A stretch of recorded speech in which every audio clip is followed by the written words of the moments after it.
Et voilà les amis, pour ce nouveau défi 30 jours, 30 vidéos, 30 lieux, je vous amène sur un lieu très connu des gens qui pratiquent le surf, le spot de Taharuru qui se trouve à Papara. La commune de Papara se trouve située à environ 32 km de Papeete, soit 40 minutes de voiture quand ça roule bien. Et ce spot donc est très connu par les surfeurs, puisque en général on y trouve des vagues à peu près toute l'année et des vagues de très bonne qualité. Aujourd'hui je pense que c'est surtout les débutants qui sont à l'eau, parce que les vagues sont relativement petites, et donc là dans ces conditions c'est vraiment très bien pour débuter.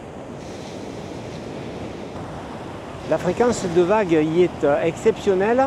Et ça attire donc beaucoup de surfeurs ici qui viennent du monde entier, mais aussi de l'île de Tahiti. Il y a d'ailleurs de très grands champions qui sont venus s'entraîner ici, qui continuent de s'entraîner ici.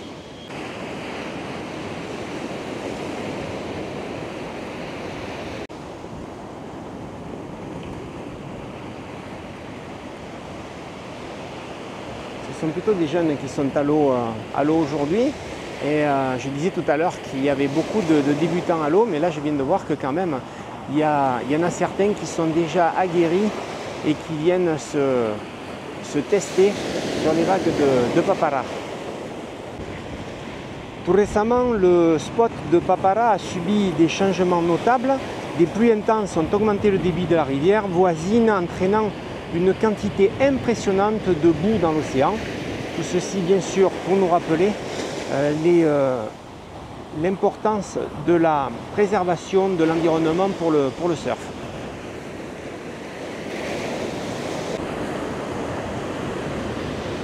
Il y a beaucoup de compétitions, ce n'est pas seulement un lieu de loisirs ici, hein. Il y a pas mal de compétitions qui sont organisées et des grands champions comme Mihimana Bray et Michel Bourès qui viennent s'entraîner ici. Le spot accueille aussi le Papara Pro WQS 1000, une compétition du circuit de la World Surf League, ce qui souligne bien sûr l'importance dans le monde du surf professionnel du spot de Papara. Les conditions de surf ici à Papara sont surtout idéales pendant la saison des pluies, quand on a des houles de sud qui viennent frapper l'île. On est en fin de saison des pluies et il y a quand même là des jolies vagues. Je vous laisse admirer les surfeurs qui s'en donnent à cœur joie.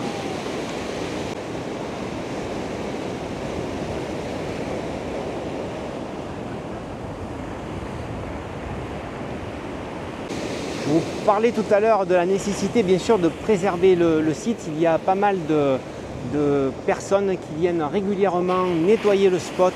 Il y a pas mal d'événements qui sont organisés justement en ce sens pour protéger le spot de Papara et pour qu'il reste pour les générations futures un endroit où venir pratiquer son sport favori. Le spot de Taharuru est aussi un petit écrin de beauté naturelle. Le sable est noir. C'est un sable qui brille. Et nous avons toujours bien sûr la faune tropicale qui donne un cachet tout spécial à cet endroit. Il y a là aussi la possibilité bien sûr de pique-niquer avec des tables qui sont installées.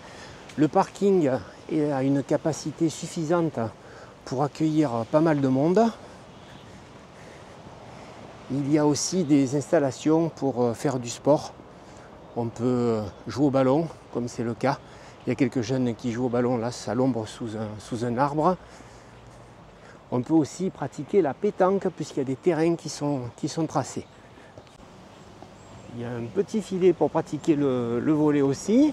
Et je m'approche de la rivière qui a donné naissance à la passe, puisque en fait quand il y a de l'eau douce qui vient dans le lagon, ça tue les coraux.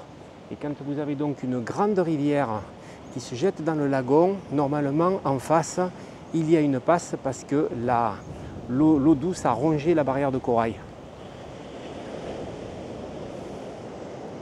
Et bien voilà les amis, c'est dans cet écrin de nature et de beauté que je termine ce petit reportage sur le spot de surf de Papara, appelé aussi Taharu.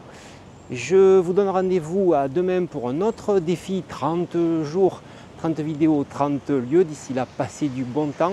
N'oubliez pas de liker la vidéo si elle vous a plu, n'oubliez pas de vous abonner à la chaîne. Et je vous dis, franchement, elle est pas belle la vie à Tahiti. Nana les amis.